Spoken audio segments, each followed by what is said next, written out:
Welcome to another nature video. This is one about how seeds travel and spread and grow. So there's 1, eruption. 2, travel by wind.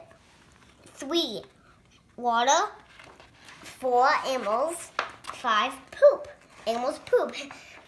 These are always seeds can spread. I made volcano for eruption.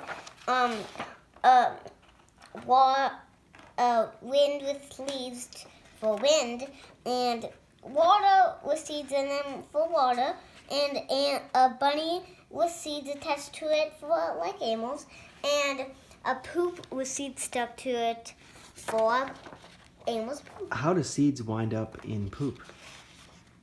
It's just actually, animals can like eat seeds by accident with their food. Then, like when they poop, the seeds end up in the poop. Excellent. That's useful information. Useful. That means nature. Bye bye. Useful.